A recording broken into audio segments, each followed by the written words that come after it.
udah hampir lebih dari 3 bulan ya kita udah ngalamin wabah COVID, kayak kita di rumah aja, atau bahkan sekarang udah jalan new normal, dimana kita udah mulai beraktivitas seperti biasa lagi, dimana kita harus mulai dengan semangat yang baru lagi.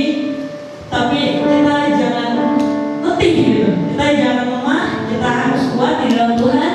Kita mau datang sama Tuhan, kita gak mau jauh daripada Tuhan. Sebelum banyak cobaan, banyak dosa yang udah kita lakukan, kita udah jatuh banget di hadapan Tuhan. Tapi aku yakin Tuhan itu Tuhan yang setia. Tuhan gak akan lihat kita kayak gimana, Tuhan gak lihat kita kayak gimana, seberapa buruknya kita, Tuhan selalu pandang kita indah. Terima kasih Tuhan. Terima kasih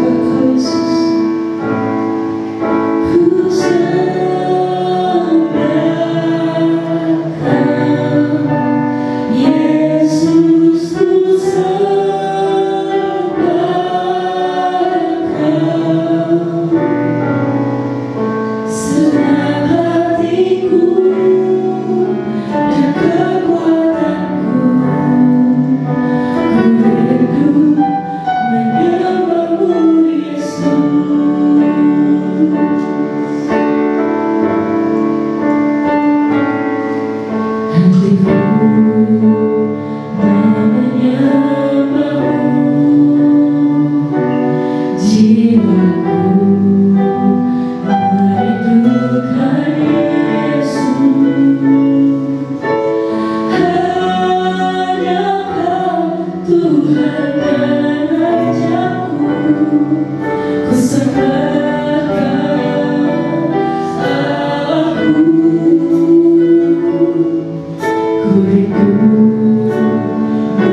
Ku sembah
nggak bisa berkata-kata apa lagi yang harus kami syukur.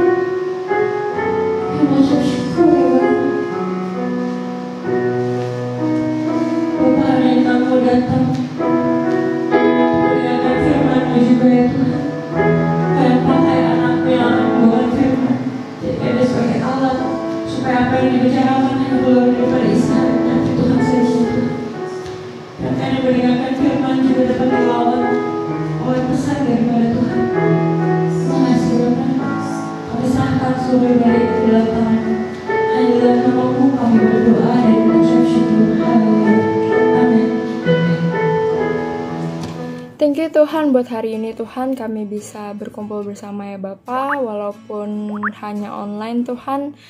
Kami sudah berkumpul dalam ibadah online minggu ini Tuhan. Kami mau berdoa untuk sepupu teman kita yang lagi sakit Tuhan. Tuhan berkati dia Tuhan, berkati kesembuhannya Bapa. Engkau menyembuhkan di dalam bilur-bilur-Mu ya Yesus. Tuhan, kami juga berdoa untuk teman kita yang sedang mau memaafkan, agar dia bisa memaafkan. Engkau sentuh hatinya ya Bapa, biar ia sama dengan Engkau Tuhan, sama-sama mau memaafkan Tuhan. Terima kasih Tuhan. Juga kami berdoa mau belajar tentang kerendahan hati Tuhan. Kami mau sama seperti Engkau memiliki kerendahan hati, supaya kita tidak sombong Tuhan, tapi kita rendah hati Tuhan. Tuhan, kami juga bersyukur Tuhan atas gaji yang telah kami dapat Tuhan. Kami bersyukur selalu Tuhan. Terima kasih Tuhan. Tuhan, kami juga bersyukur, sangat-sangat bersyukur dan sangat-sangat berterima kasih Tuhan atas kasih-Mu yang masih memberikan kami hidup ya Bapa. Terima kasih Tuhan, terima kasih. Dalam nama Yesus kami sudah berdoa dan mengucap syukur Tuhan. Terima kasih dalam nama Yesus. Haleluya, amin. Semuanya, shalom, apa kabar? Pada kesempatan kali ini saya ingin mencoba sharing sedikit tentang pengendalian diri. Di sini saya ingin membahas betapa pentingnya selama kita hidup kita harus bisa mengendalikan diri kita sendiri, teman-teman. Jadi menurut saya kunci kesuksesan setiap orang itu tergantung di mana dia pandai atau berhasilkah dia mengendalikan diri dia sendiri, teman-teman.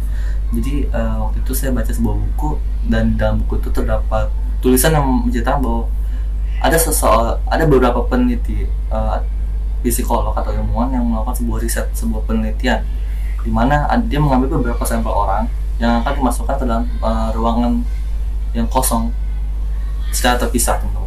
Jadi hanya diberikan sebuah lonceng, dan lonceng itu digunakan untuk sebagai tanda dia menyerah kalau misalnya dia udah nggak kuat lagi untuk melakukan atau melanjutkan tantangan tersebut, teman-teman. Jadi ketika riset itu dimulai, ada beberapa orang yang sanggup dan beberapa orang tidak sanggup atau menyerah karena depresi, teman-teman. Dan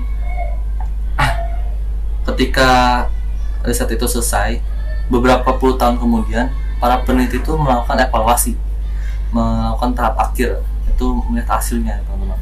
Dan ketika melihat hasilnya, orang-orang yang gagal atau orang yang menyerah, yang membunyikan lonceng tersebut menjadi pribadi yang merugikan bangsa dan negara dan bahkan orang-orang di sekitar, teman-teman.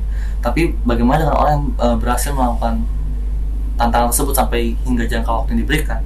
Mereka menjadi orang yang sangat orang yang sangat bisa diandalkan, teman-teman.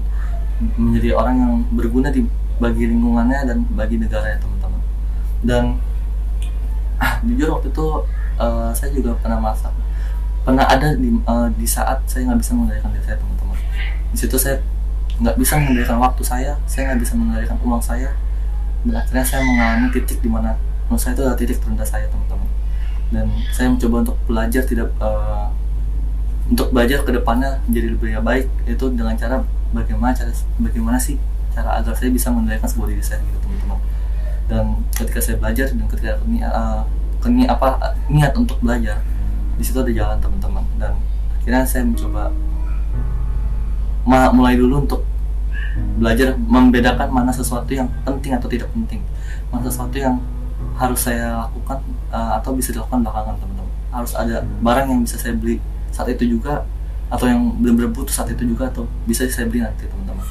Dan terbukti ketika saya mulai berhasil mengendalikan diri saya, ternyata pada waktu itu saya punya banyak waktu yang terbuang teman-teman, dan banyak uang yang terbuang yang seharusnya saya bisa sisihkan untuk menabung teman-teman. Dan waktu yang saya gunakan waktu itu juga banyak yang terbuang sia-sia, dan harusnya itu bisa saya lakukan sebagai melakukan kegiatan-kegiatan yang positif teman-teman. Dan ternyata Alkitab juga pernah menyentuh sedikit tentang pengendalian diri teman-teman. Jadi di Amsal 25:28 itu berbunyi, orang yang tak dapat mengendalikan diri adalah seperti kota yang roboh temboknya. Jadi orang yang nggak bisa mengontrol dirinya, nggak bisa mengatur dirinya, mengendalikan dirinya, itu sama aja seperti sebuah kota tanpa sebuah pertahanan teman-teman. Jadi ketika hidup kita dilanda kegagalan, setiap kita pasti ada masa dimana kita bakal gagal teman-teman. Nggak mungkin hidup kita flat, nggak mungkin hidup kita naik terus, tapi pasti ada saatnya dimana kita akan gagal dan jatuh teman-teman. Tapi tergantung bagaimana cara kita meresponnya teman-teman. Dan respon yang baik itu bisa kita ambil ketika kita bisa mengendalikan diri kita teman-teman. Dan ketika kita bisa mengendalikan diri kita bisa meminimalisir kegagalan tersebut teman-teman. Jadi mungkin ada beberapa orang yang gagal dan itu menjadi sebuah titik terendah dia karena respon yang gak baik teman-teman. Dan mungkin juga memang pada saat itu kurang untuk bisa mengendalikan diri dia teman-teman. Dan jujur saya juga pernah merasakan sebuah kegagalan yang menurut saya itu ada titik dimana itu udah titik terendah saya selama saya hidup gitu teman-teman. Ternyata banyak, ketika saya evaluasi, ketika saya lihat sekitar saya, ternyata masih banyak orang yang jauh lebih ibaratnya jauh lebih susah gitu teman-teman dari masalah saya yang saya hadapi gitu teman-teman. Jadi teman-teman, kita harus bisa mengendalikan diri kita, karena pengendalian diri itu adalah sebuah kunci di mana kita bisa meningkatkan kesuksesan hidup kita teman-teman. Contohnya kita harus mengambil keputusan saat ada teman kita yang ngajak nongkrong, tapi satu sisi kita harus mengerjakan tugas atau job yang harus kita selesaikan. Kalau misalnya kita bisa mengendalikan diri kita teman-teman, kita pasti memilih untuk mengerjakan tugas terlebih dahulu baru kita ikut nongkrong. Tapi jika kita gagal untuk mengendalikan diri kita pasti yaudah nongkrong dulu deh, urusan tugas belakangan. Atau kita harus bisa mengendalikan sikap kita ketika kita berinteraksi dengan orang atau teman. Mungkin kita nggak suka dengan percakapan atau omongan yang dilontarkan oleh teman kita. Kita harus bisa menahan sikap kita harus bisa menahan diri kita, mengendalikan diri kita. Jika kita nggak bisa mengendalikan diri kita, ya mungkin kita bakal terpancing emosi, dan akibatnya fatal, kita mungkin bisa ribut dengan teman kita teman-teman. Jadi betapa pentingnya pengendalian diri terhadap diri kita teman-teman, karena itu bisa berdampak luas teman-teman.